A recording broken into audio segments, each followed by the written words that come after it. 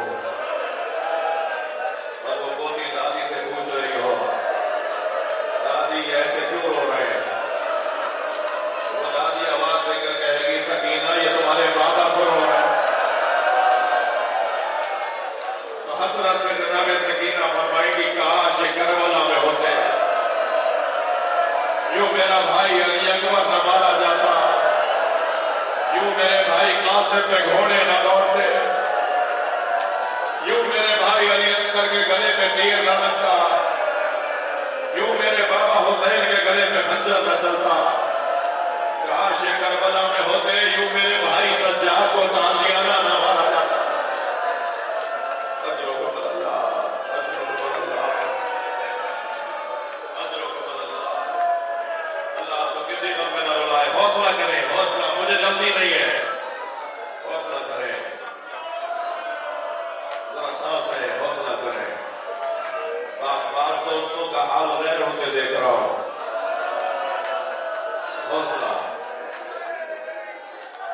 آج جس امام کی شہادت کا دن ہے، جب کبھی قافلہ رکتا تھا نا، جب کبھی قافلہ رکتا تھا اور 2 گھونٹ پانی جناب سکینہ کو ملتا تھا تو بیوی اس پانی کو پینے کے بجائے بھائی کی بیڑیوں میں ڈالا۔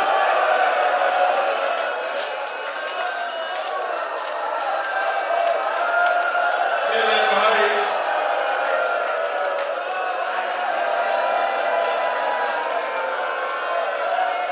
حق ہے جو جہاں کھڑا ہے اپنی آواز آزاد کرے۔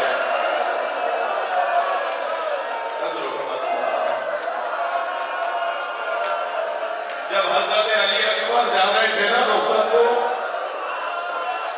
آئے تھے نا رخصت لینے خیموں میں، تو جناب علی اکبر نے پہلے بیویوں سے رخصت لی، جناب زینب سے، بیوی ام کلثوم سے، بیوی رباب سے، اماں لیلہ سے، بہن سکینہ سے، اماں فضہ سے۔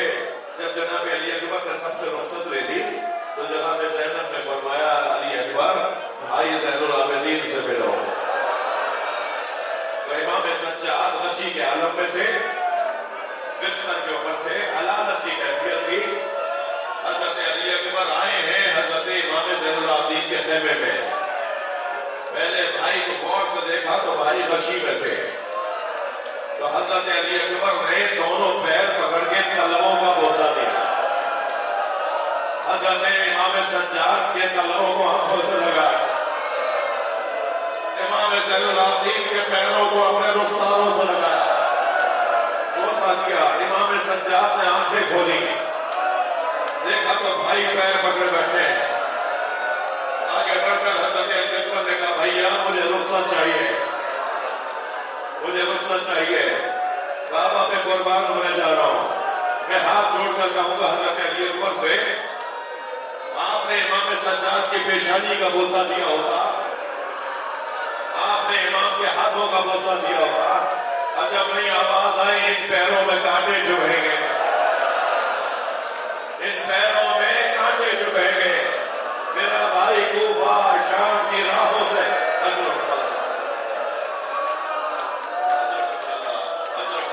حوصلہ کریں گے۔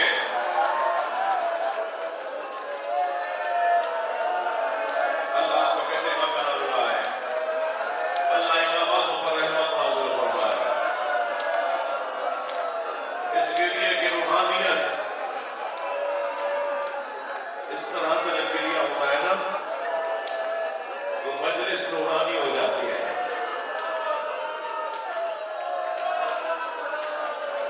مجلس نورانی ہو جاتی ہے اور امام کا آنا یقینی ہو جاتا ہے۔ یہ ریا خلوص کی علامت،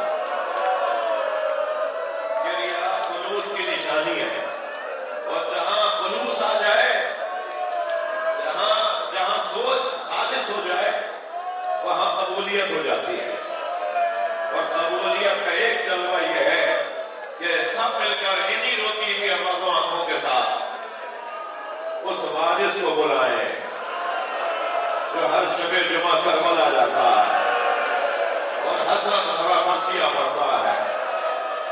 سلام ہو اس رخسار پر جس پہ مٹی لگ گئی تھی. امام زمانہ سلام کر رہے ہیں. سلام ہو ان رخساروں پر جس پہ مٹی لگ گئی تھی. سلام ہو ان رگوں پر جنہیں خنجر سے کاٹا گیا. سلام ہو ان سروں پر جنہیں نیزوں پہ اٹھایا گیا. سلام ہو ان سروں پر جن سے چادریں اتاری گئی.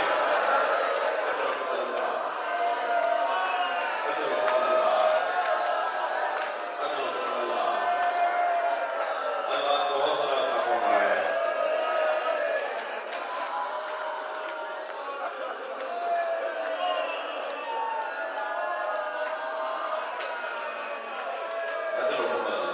حوصلہ.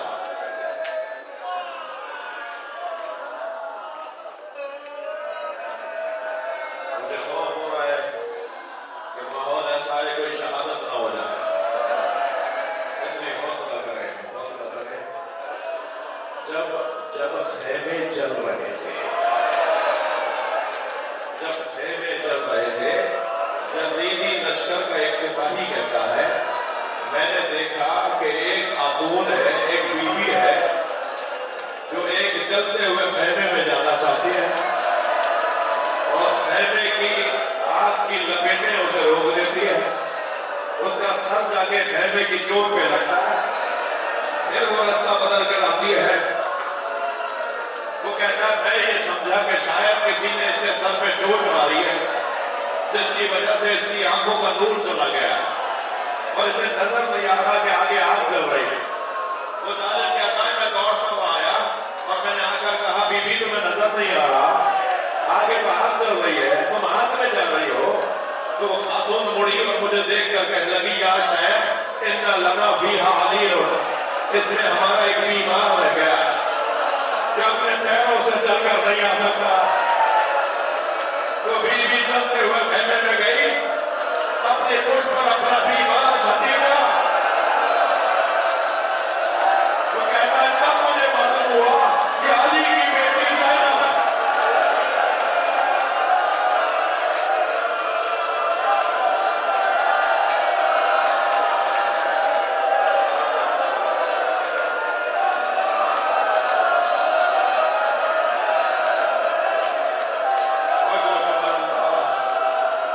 میرے آدمی تو حوصلہ کرو، حوصلہ کرو. مجھے کچھ مسائل پڑھ رہے ہیں.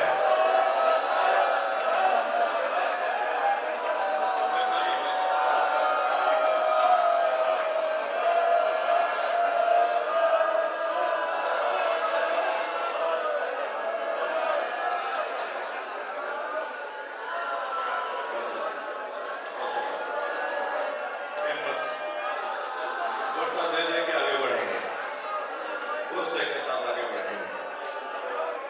ابن ربی نامی ایک راوی ہے، اجرکم اللہ، اجرکم اللہ. ابن ربی نامی ایک راوی ہے، وہ کہتا ہے میں شام کے ایک مسافر خانے میں ٹھہرا ہوا تھا. میں سو رہا تھا کہ شادیانوں کی آواز آئی، ڈھول تاشے شہنائیاں بج رہی تھی، رقص کی آوازیں آ رہی تھی، طرب کی آوازیں آ رہی تھی. کہتا ہے میں ان آوازوں سے اٹھ گیا اور میں نے برابر والے حجرے میں مسافر خانے میں برابر والے حجرے میں ٹھہرے ہوئے ایک مسافر سے پوچھا بھائی آج مسلمانوں کی کوئی عید تو نہیں ہے؟ یہ مسلمان آج جشن کیوں منا رہا ہے؟ تو اس نے کہا کہ کربلا میں ایک باغی نے خروج کیا تھا، اسے کربلا میں مارا گیا، اس کے بچوں کو اسیر بنا کے شام لائے، جنگ کے جیتنے پر جشن منایا جا رہا. ابن ربی کہتا ہے مجھے سمجھ میں نہیں آیا وہ باغی کون تھا، کیا ہوا ہے کربلا میں. کہتا ہے میں اپنے مسافر خانے سے باہر نکلا، جب میں بازار میں آیا تو میں نے دیکھا کہ کچھ کٹے ہوئے سر ہیں جو نیزوں کی انیوں پر اٹھائے ہوئے ہیں. میں نے دیکھا کہ کچھ اسیر ہیں، ان میں زیادہ تر بیویاں ہیں، مگر ان کا جلال مجھ پر حاکم تھا. میں دیکھ رہا تھا کہ ان میں مرد کوئی ہے یا نہیں. اچانک میری نگاہ گئی کہ زنجیروں میں جکڑا ہوا پیروں میں بیڑیاں، ہاتھوں میں ہتھکڑیاں، گلے میں توق، ایک اسیر ہے جو قافلے کے آگے آگے چل رہا ہے۔ تو میں قریب گیا اور میں نے جا کر کہا کربلا میں تم نے کیا کیا تھا؟ تمہارے بڑوں نے کیا کیا تھا جو تمہیں کربلا میں مارا گیا اور تمہیں اسیر بنا کر لے آئے؟ تو اس اسیر نے گردن جھکی ہوئی تھی، سر اٹھا کے دیکھا اور مجھے دیکھ کر کہا ابن ربی تم تو بصرے کے رہنے والے ہو۔ کہتا ہے میرے ہاتھ پیر کانپنے لگے، یہ میرا نام کیسے جانا؟ کہتا ہے میرے ہاتھ پیر کانپنے لگے، یہ میرا نام بھی جانتے ہیں، میرا علاقہ بھی جانتے ہیں۔ تو میں نے کہا آپ کون ہیں؟ تو انہوں نے فوراً کہا انا علی بن الحسین، میں حسین کا بیٹا زین العابدین۔ ابن ربی کہتا ہے میں نے فوراً قدموں پہ گر کر حضرت کے ہاتھوں کا بوسہ دیا۔ مولا یہ کیا ہو گیا؟ مولا حسین مولا کہاں؟ کہ وہ جو میرے کی ابھی پہ سر قرآن پڑھ رہا ہے، وہ میرے بابا حسین کا سر، وہ علی اکبر کا سر، وہ قاسم ہے، اور وہ گھوڑے کی گردن میں میرے چچا عباس کا سر۔ اجرکم اللہ۔ ابن ربی کہتا ہے میں نے مولا سے کہا مولا حکم کریں، میں آپ میں کوئی کام آ سکتا ہوں؟ اللہ کسی قریب کو یہ دن نہ دکھائے۔ امام نے فرمایا تمہارے پاس پیسے ہیں؟ ہمارے پاس پیسے ہیں؟ کہنے لگا مولا 2000 درہم ہے۔ حضرت نے فرمایا جاؤ چادریں خرید کر لے آؤ۔ ابن ربی کہتا ہے میں نے 1000 درہم سے چادریں خریدی۔ بازار ہے نا بازار شام، کہتا ہے میں نے چادریں خریدی، امام کے پاس آیا، امام نے فرمایا جاؤ جا کر بیویوں کو دے دو۔ وہ کہتا ہے میں نے سیدانیوں کو چادریں دی، مگر ابھی چادریں دی نہیں تھی پوری طرح کہ کچھ نیزہ بردار ظالم آئے۔ اور پھر شام کے بازار میں آواز آئی واہ جابا، واہ جابا، اجرکم اللہ، اجرکم اللہ۔ اللہ تو کیسے غم میں نہ رو رہا ہے؟ ابھی تو میں نے مصاحب میں شہادت کے پڑھے نہیں ہیں۔ عزیزانو ایک جملہ ضرور کہوں گا رونے والوں کے لیے، کربلا میں حسین ایک مرتبہ مارے گئے، مگر امام سجاد ہر موڑ پر مارے گئے۔ کبھی سکینہ کی طرف اشارہ ہوا، کبھی جناب زینب کی طرف اشارہ ہوا۔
ابھی یہ گفتگو اور یہ ماحول تھا، ابن ربی کہتا ہے اچانک میں چیخنے کی آواز سنی، بیویوں کے رونے کی آواز سنی۔ میں گھبرایا کہ کیا ہو گیا، تو میں نے دیکھا کہ ایک شخص نے حسین کی پیشانی پہ پتھر